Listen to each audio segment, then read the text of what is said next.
اعوذ باللہ من الشیطان الرجیم بسم اللہ الرحمن الرحیم۔ سامعین، امام الکلام مولا علی علیہ الصلوۃ والسلام کا فرمان ہے کہ زبان کا وزن بہت ہلکا ہوتا ہے مگر بہت کم لوگ اسے سنبھال پاتے ہیں۔ تو جو بھی کسی کی بزرگ ہستی کی شان میں گستاخی کرتا ہے وہ گستاخ اپنی تربیت کا پتہ دیتا ہے، چاہے وہ گستاخ امام ہو یا گستاخ اصنام۔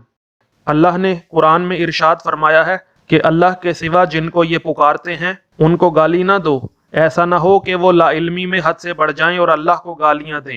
غیر شیعہ کے پہلے خلیفہ ابو بکر نے عروہ کو ایسی کون سی شرمناک بات کہی جو میں بیان تو نہیں کر سکتا لیکن غیر شیعہ کتب سے دکھا سکتا ہوں۔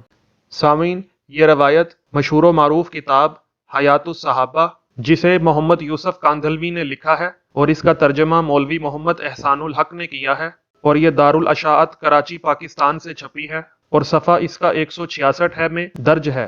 اور سامعین، یہی روایت بخاری شریف کی مشہور و معروف شرح فتح الباری جسے غیر شیعہ کے ہاں امام اور حافظ کا درجہ رکھنے والے احمد بن علی بن حجر عسقلانی نے لکھا ہے اور یہ مکتبہ سلفیہ سے چھپی ہے اور جلد اس کی 5 اور صفحہ اس کا 340 ہے میں بھی نقل ہوئی ہے۔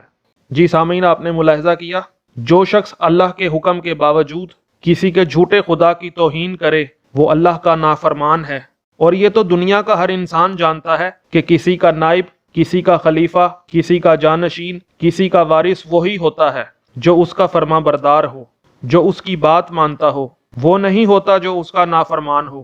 یہی وجہ ہے کہ ہم ابو بکر کو نبی معظم صلی اللہ علیہ وآلہ وسلم کا پہلا تو کیا خلیفہ ہی نہیں مانتے، کیونکہ نہ تو ابو بکر کو اللہ نے خلیفہ بنایا ہے اور نہ اللہ کے رسول نے خلیفہ بنایا ہے۔ چھٹے پارے کی پہلی آیت میں اللہ ارشاد فرما رہا ہے کہ اللہ گالم گلوچ کرنے والوں کو، سب و شتم کرنے والوں کو پسند نہیں کرتا سوائے اس کے کہ جس پر ظلم ہوا ہو۔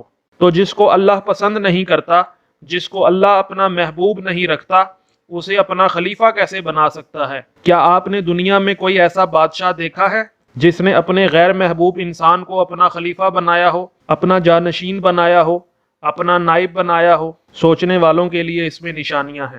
سامعین، اگر آپ کو ویڈیو پسند آئی ہے تو ویڈیو کو لائک کریں، کومنٹ کریں اور زیادہ سے زیادہ شیئر کریں تاکہ عوام پر حقیقت واضح ہو جائے۔